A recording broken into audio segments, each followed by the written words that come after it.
ബ്രസീലിന്റെ പുതിയ പരിശീലകനായി കാർലോ ആഞ്ചലോട്ടി ഇന്നലെ നിയമിതനായത് ഫുട്ബോൾ ലോകത്ത് വലിയ ചലനങ്ങൾ സൃഷ്ടിച്ചിരിക്കുകയാണ്.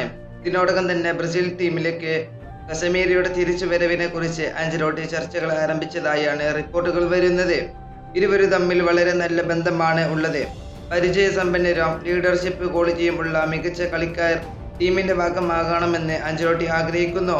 മാഞ്ചസ്റ്റർ യുണൈറ്റഡിന് വേണ്ടി ഇപ്പോൾ മികച്ച പ്രകടനം കാഴ്ചവെക്കുന്ന കസമീരയെ ടീമിലേക്ക് തിരികെ വിളിക്കാൻ ആഞ്ചലോട്ടിക്ക് താല്പര്യമുണ്ട്. റയൽ മാഡ്രിഡിൽ ഇരുവരും ഒരുമിച്ച് പ്രവർത്തിച്ചിട്ടുള്ളതും അവിടെ അവർ നിരവധി വിജയങ്ങൾ സ്വന്തമാക്കിയതും ഈ തീരുമാനത്തിന് പിന്നിലെ പ്രധാന കാരണമാണ്. കസമീരയുടെ നേതൃപാടവും കളത്തിലെ പോരാട്ട വീര്യവും ആഞ്ചലോട്ടിക്ക് നന്നായി അറിയാം. ബ്രസീൽ ടീമിന്റെ മധ്യനിരയിൽ കസമീരയുടെ സാന്നിധ്യം നിർണായകമാകുമെന്നാണ് ഇതിൽ വിലയിരുത്തുന്നത്. പ്രതിരോധത്തിലും ആക്രമണത്തിലും ഒരുപോലെ മികവ് പുലർത്താൻ കഴിയുന്ന താരമാണ് കസമീരോ. ടീമിന് കൂടുതൽ കരുത്ത് പകരും കസമീരോ. പുതിയ പരിശീലകന്റെ കീഴിൽ ബ്രസീൽ ടീം എങ്ങനെയായിരിക്കും കളിക്കുകയെന്ന് പല ആരാധകരും ഇപ്പോൾ ഉറ്റുനോക്കുകയാണ്. അവസാനം കുറെ കാലമായി കസമീരോ ബ്രസീലിനായി കളിക്കുന്നില്ല.